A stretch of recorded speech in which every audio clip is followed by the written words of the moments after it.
Hello everyone. Suppose you're asked to find the equation of a circle and you're given the following equation and you're not sure what to do or you don't remember the steps. Well, you've come to the right place because I'm Professor Capko and I'm going to make this super easy for you. But first, I wanted to mention that I believe something great's going to happen for you today. All right, back to the video. For finding the equation of a circle, we want to put it in the standard form for the equation of a circle. And if you don't remember what the standard form is or anything about a circle's equation, I've linked a video up here, which would be a nice starting spot. We're going to take this equation and we're going to put it into standard form. Let's look at what the standard form should look like. The standard form is going to be x minus h parentheses squared, the whole squared, plus parentheses y minus k, the whole thing squared, is equal to r squared. And that is where your center of your circle is h and k, and your radius is the r. So we need to put this into that form so that you can graph it.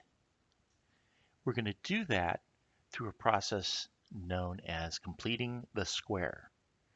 If you don't remember how to complete the square or need a refresher on that, I've linked a video up here.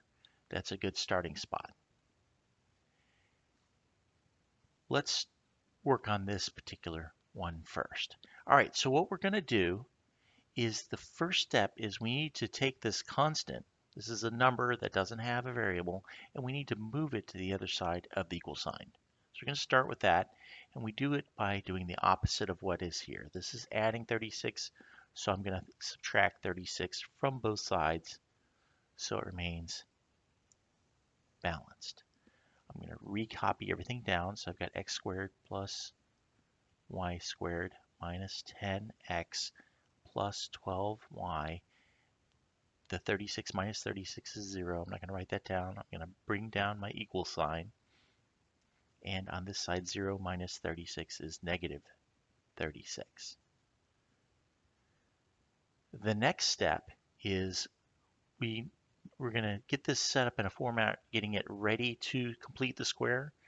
And we're going to do that by rearranging and getting the like variables together. So we wind up completing the square twice.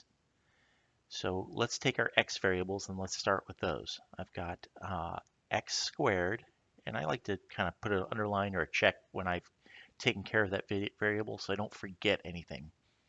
And I'm looking for any more x's. Here it is, minus 10x, and there's no more x's. I'm going to leave a space. I'm going to put a addition here, plus, because in our standard form, we're adding. So I'm putting the plus here. And let's put the y's. We have a y squared. And we have a 12y plus 12y.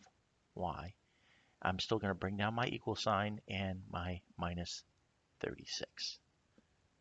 So all we've done is rearrange, and we're going to leave some space. I'm going to rewrite this one more time to emphasize the completing the square part. So I've got x squared minus 10x, and then for completing the square, we're going to add some number here. So I'm going to put a plus and a blank because that is going to be a number that we're going to put in here that turns this into what is known as a perfect square trinomial. I'm going to bring down this plus, and then I'm going to rewrite the y squared plus 12y, and again we're going to add another number here that turns this side into a perfect square trinomial equals negative 36, and because I'm adding a number here, I need to keep it in balance, so I'm going to add it here, and I'm adding a number here to keep it in balance. I'm going to add that same number here. So I've got two blanks for adding those numbers along here. So we need to turn this into a perfect square trinomial on the left side and a perfect square trinomial on the right side. We're going to add those extra constants over here, and then we're going to factor. So hopefully you're following along. If you're finding this helpful, or if this is making things a little bit clearer, I'd love it if you factor that like button just by smashing it. All right, so to do this on the left side, we're going to factor. Well, first, before we factor it, we have to find this number. And the way we do it is we take the b constant here, which is -10, and we take the b and we divide by 2 and we square it. The b term in this case is -10. Divide by 2 and we're going to square it. So our next step is -10 divided by 2 is -5 squared, and -5 squared is +25. So that is the number we're going to add here, 25. But we're not done. If we add it here and nowhere else, it's going to be out of balance. So we have to add it all the way here at the end, 25 there. Let's do the same technique over here on this side. I'm going to put a little dotted line just to separate it a little bit. We take this b term here, the 12, and I'm going to write it up here to have some room. So we have the 12. We're going to divide it by 2, and we're going to square it. So 12 divided by 2 is 6, and we're squaring that. 6 squared is 36. So that's the number we're going to put right here, 36. If we add it here, we have to add it here at the end.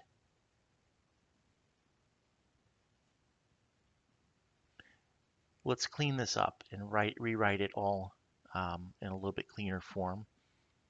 So we've got x squared minus 10x plus 25 plus y squared plus 12y plus 36 equals, and let's go ahead and combine these. Well, we've got a -36 and a +36. Those actually cancel out, making that math easy. And I've got a +25 here. I'm going to keep my little dotted line here just to keep these a little bit separated. We're going to factor the left side, and we're going to factor the right side of this left-hand side of the equation. This is a perfect square trinomial, so we're going to take our squared term and write it here without the square. We take our b term, and that is -10, and we're going to divide that by 2. Again, if you don't remember why, take a look at that earlier video on completing the square. -10 divided by 2 is -5. So I've got -5, so -5, and we're going to square this whole thing. I bring down the plus, the addition sign here, and we're going to factor this here, the y's. We take our squared term, I put that here as y, and then we take our b term, which is +12, take the +12, divide it by 2, that gives me a +6. So I'm going to add 6 here, and this whole term is squared. On the right-hand side, I've got a 25, and that looks like we've got our final form. So I'm going to just write it cleanly now. I've got x minus 5, the whole thing squared, plus y plus 6 squared equals 25. That is our equation of the circle in standard form. So we know that our center, which is the h and k, so since we're subtracting the h, this is a +5, and we're subtracting this, so this is going to be a -6. That's our center, and our radius is going to be the square root of the 25, the square root of 25 is 5, so our radius is 5. So this would make it very easy to graph. Hopefully you found this helpful. If you have, please pass it along to others. They will find it helpful as well, so you can share this. There's some ways to support the channel down in the description below. And most importantly, keep your grade alive and subscribe. Thank you.